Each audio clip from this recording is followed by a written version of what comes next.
Ramadan tiba, Ramadan tiba, Ramadan tiba.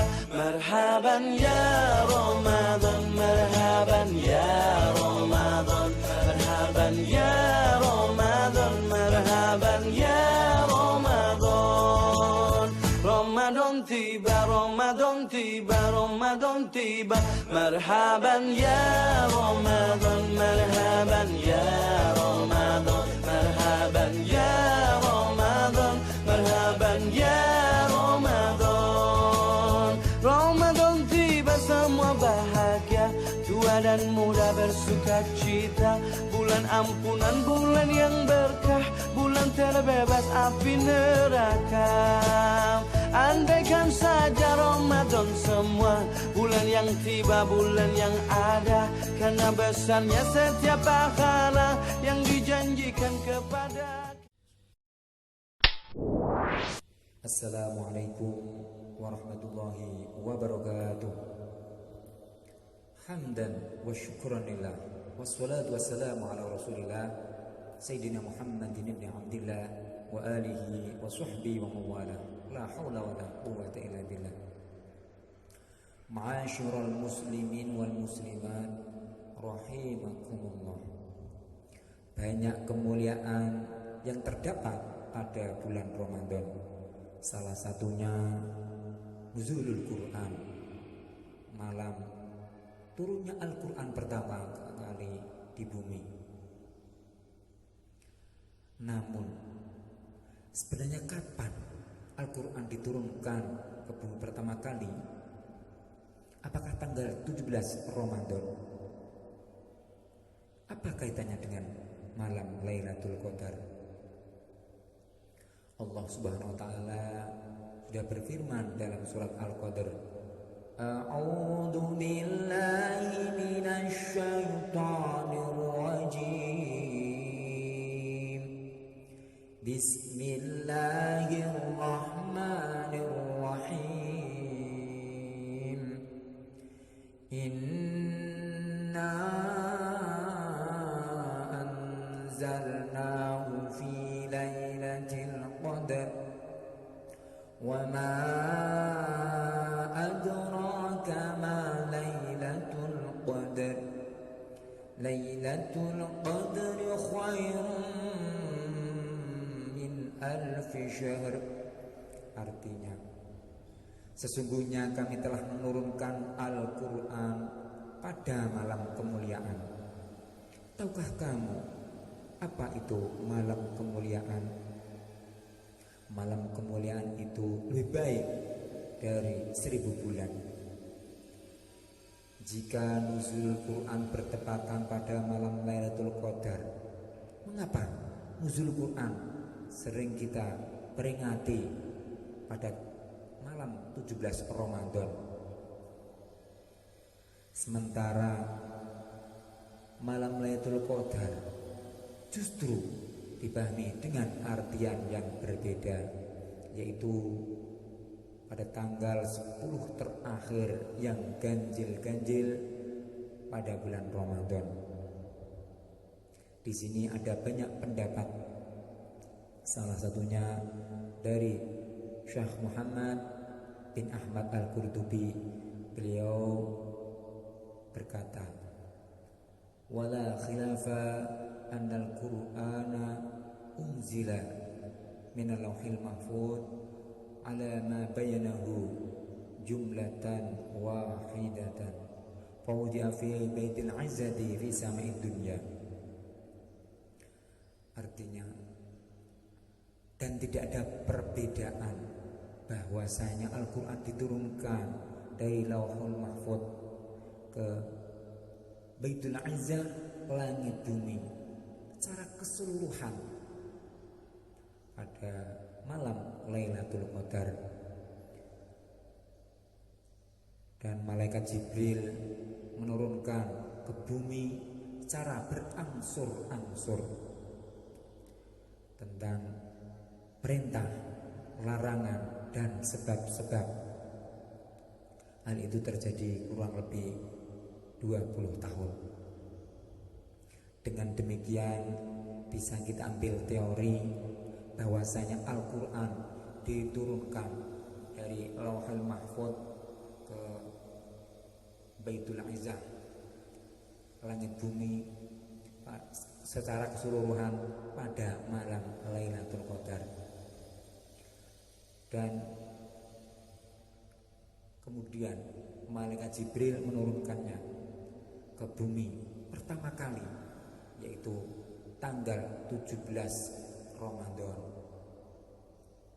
di Gua Hira pada tahun 13 Masehi sebelum hijrah secara berangsur-angsur.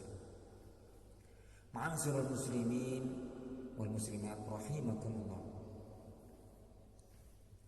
Kejadian itu bermula ketika Muhammad sangat prihatin atas kemerosotan akhlak yang mengkhawatirkan di Mekah. Beliau sendiri seorang pria yang suka merenung, berpikir, berkontemplasi, olah spiritual di tempat yang jauh dari keramaian. Beliau memikirkan tentang fenomena alam dan lingkungan sekitar. Beliau berdoa supaya mendapat pencerahan dari Rabb, dari Tuhan yang bermanfaat bagi dirinya dan untuk kaumnya. Dan hal itu dilakukan terus menerus dan dibarengi dengan bersedekah, memberi makan pada fakir miskin, sehingga beliau dikejutkan dengan datangnya wahyu yang pertama kali di Gua Hira. Diriwayatkan dari Siti Aisyah radhiyallahu anha, awal ma bada bi Rasulullah sallallahu alaihi wasallam min al-wahyi a'ruya as-salihah fil manam wa kana la yara ru'yan illa ja'at misla falakis subhi atau kama qala. Permulaan pertama kali diterimanya wahyu oleh Rasulullah SAW yaitu ar-ru'ya as-salihah, mimpi yang baik dalam tidurnya, dan beliau tidak melihat kecuali melihat mimpi yang jelas bagaikan cahaya di pagi hari. Setelah itu Nabi senang menyendiri dan menyendiri di Gua Hira bertahanus. Apa itu tahanus? Tahanus ialah menyembah di Gua Hira beberapa malam dan tidak pulang ke rumah dan membawa bekal, sehingga Nabi didatangi oleh malaikat Jibril membawa wahyu yang pertama kali. Malaikat Jibril berkata, bergembiralah hai Muhammad, aku adalah malaikat Jibril, kamu adalah Rasul, utusan untuk umatmu. Iqra, bacalah. Nabi menjawab, saya tidak bisa membaca. Malaikat Jibril menarik dan memeluk erat-erat Nabi sampai Nabi merasa kepayahan. Setelah itu dilepas, ditanya lagi, Iqra, bacalah. Nabi menjawab, saya tidak bisa membaca. Dan hal itu berulang sampai 3 kali. Kemudian malaikat Jibril membacakan surat Al-Alaq 1 sampai 5. Setelah itu Nabi Muhammad SAW pulang ke rumah Khadijah binti Khuwailid dengan rasa gemetar campur dengan ketakutan. Beliau meminta istrinya untuk menyelimutinya, dan istrinya menyelimuti sehingga hilang rasa takut. Ma'asyiral muslimin wal muslimat rahimakumullah. Allah Subhanahu wa taala sudah berfirman dalam surat Al-Baqarah ayat 185. Bismillahirrahmanirrahim. Syahrul Ramadan allazi unzila fihi al-Qur'an hudan lin-nasi wa hudan wa bayyinatin minal furqan. Syahrul Ramadan allazi unzila fihi al-Qur'an hudan lin-nasi wa bayyinatin minal huda wal furqan. Bulan Ramadan adalah bulan pertama kali diturunnya Al-Quran sebagai petunjuk bagi manusia dan sebagai penjelas petunjuk itu, dan sebagai Al-Furqan, pembeda yang hak dan yang batil. Kita tahu Al-Quran itu sebagai hudan, hidayah bagi manusia. Kalau manusia pengen menjadi orang yang beruntung di dunia dan akhirat, ikutilah Al-Quran. Dan sebagai Al-Furqan, pembeda antara yang hak dan yang batil. Di lain ayat juga disebutkan bahwasanya Al-Quran sebagai mau'idhah, sebagai nasihat,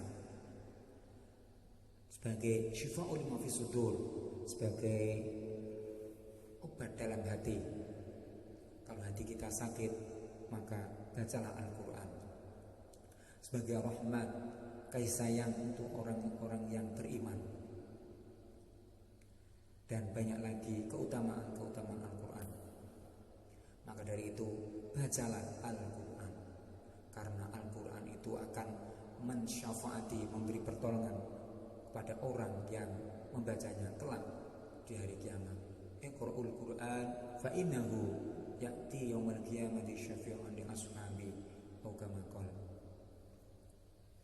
Dengan memperingati nuzulul Quran di tengah-tengah pandemi ini, yang biasanya kita mengadakan pengajian, kita mengadakan tumpengan, selamatan, istighosahan, kerumunan, kita hindari. Kita buat secara sederhana mungkin, dengan tanpa mengurangi rasa cinta kita kepada Al-Quran. Kita membaca Al-Quran, mengetahui artinya, mentadaburinya, dan melaksanakan isi-isi ajarannya. Semoga kita mendapat syafaat Al-Quran baik di dunia maupun di akhirat. Amin, amin, ya rabbal alamin. Sedikit yang dapat saya sampaikan, semoga bermanfaat bagi saya sendiri dan untuk kita semua umumnya. Sebelum kami tutup, saya akan melantunkan satu syair. Rahman ya Rahman, sa'idni ya Rahman, ishrah sadri Qur'an, imla qalbi Qur'an, wasli hayati Qur'an. Terima kasih atas segala perhatiannya. Mohon maaf atas segala kekurangan dan khilafannya. Wallahul muwaffiq ila aqwamit thoriq. Wassalamualaikum warahmatullahi wabarakatuh.